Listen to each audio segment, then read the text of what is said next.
నిబంధనలకు విరుద్ధంగా రంగులు కలిపిన ఆహార పదార్థాలను విక్రయించిన వారికి కఠిన చర్యలు తప్పవని ఫుడ్ సేఫ్టీ అధికారులు హెచ్చరిస్తున్నారు.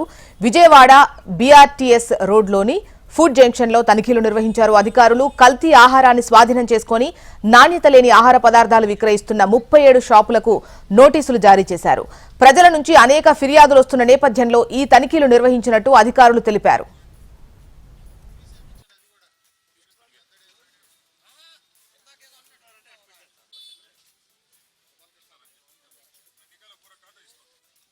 రైట్స్ లో భాగంగా బీఆర్టీఎస్ రోడ్డు మరియు ఇందిరాగాంధీ మున్సిపల్ కార్పొరేషన్ స్టేడియం రోడ్లో ఉన్నటువంటి ఈట్ స్ట్రీట్లో ఉన్నటువంటి ఫుడ్ ఎస్టాబ్లిష్మెంట్స్ అన్నింటినీ ఇన్స్పెక్ట్ చేయడం జరిగింది.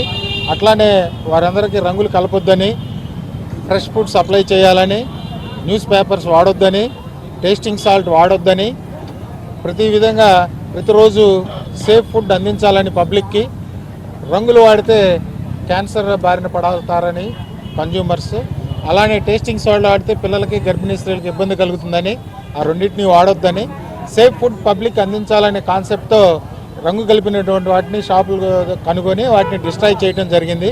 ఇక మీదట రంగులు కానీ ఈ ఎస్టాబ్లిష్మెంట్స్లో ఎక్కడైనా సరే నాన్ వెజ్ కానీ వెజిటేరియన్ కానీ కలిపినట్టుంటే వాళ్ళ మీద క్రిమినల్ కేసులు బుక్ చేసి వాళ్ళ లైసెన్సులు కూడా రద్దు చేయడం జరుగుతుంది. ఇది అవగాహన కల్పించి వాళ్ళంతటి వారు మారేటట్టు చర్యల్లో భాగంగా ఈరోజు స్పెషల్ రైడ్ చేయడం జరిగింది.